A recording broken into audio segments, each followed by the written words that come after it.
بما ان كاس العالم على الابواب وبنتكلم في بتاع اسبوعين بس والبطوله تبدا، فقلت لازم نعمل حلقه عنها، بس مش على ارقام واحصائيات البطوله. انا جاي اكلمك على توقع كرتون سيمسون لنهائيات كاس العالم فيفا قطر 2022. بس الاول انزل رزع اللايك وسبسكرايب وكومنت عشان اسمعك الحوار ده من الاول جاي ازاي. في الاونه الاخيره وفي وسط التقدم العلمي والتكنولوجيا اللي وصلنا له، مفيش حد في العالم عارف يخترع آلة زمن تقدم الوقت او تاخره، ويوم ما نتمعظم قوي نتوقع اللي هيحصل مش اكتر ولا اقل. لكن كرتون سيمسون توقع الفريقين اللي هيوصلوا لنهائي كاس العالم. وطبعا لو جينا نبص للكرتون شويه ونراجع تاريخه هنلاقي فيه بلاوي، زي مثلا ان سنه 2007 الكرتون ده ينزل منه حلقه كان ملخصه ان الامن القومي الامريكي بيتجسس على المواطنين. بعدها حوالي ب6 سنين واللي هو يعتبر في سنه 2013 طلع مواصف من داخل الامن القومي الامريكي وقال لك ان احنا فعلا كنا بنتجسس على المواطنين. يا عم سيبك من المثال ده وتعالى اقول لك مثال تاني. في مارس 2014 المسلسل الكرتوني ده عرض ان نائب رئيس الفيفا اللي هو جيف ويب هيتقبض عليه، وبعدها بحوالي سنه واللي هو في 2015 قبضوا على جيف ويب نائب رئيس الفيفا بمدينه زيورخ بسويسرا بتهمه غسيل الاموال.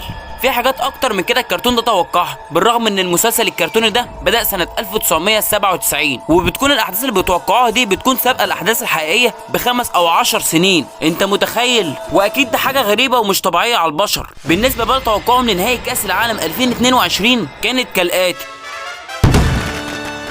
Live from Sao Paulo, we bring you the World Cup round robin Group F opening round match.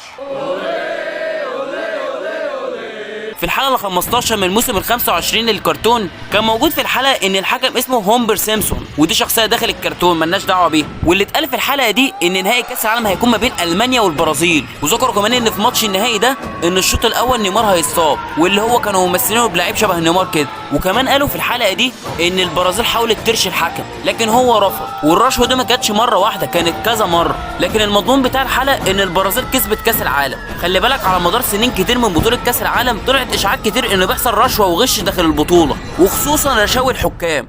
بس لو جيت للحق الكلام ده كله مجرد تنجيم او تنبؤات، سميها زي ما تسميها. بس اللي احنا عارفينه وربنا كاتبه لنا في كتابه الكريم، قال كتبوا المنجمون لو صدقوا. ومن الاخر الكرتون ده في الفس ومفيش اي حاجه من ده هتحصل. ولو المسلسل ده بيعمل حاجات خارقه زي ما الناس بتقول، فانت ما تعرفش ان الماسونيه هي ممكن بشكل كبير اللي بتديك المعلومات دي عن طريق مسلسل، وهما بيحاولوا يزرعوها في عقل الاطفال عشان تفضل معاهم لحد ما يكبروا ويكونوا مقتنعين بيها اقتناع تام. يا عم هنروح بعيد ليه؟ كاس العالم لسه عليه ايام وهنشوف. وهنا هتكون نهايه الحلقه. انزل رزع اللايك والسبسكرايب والكومنت وقول لي عايز عن مين الحلقه الجايه. ده فيديو تافه ما يستحقش اللايك. سلام.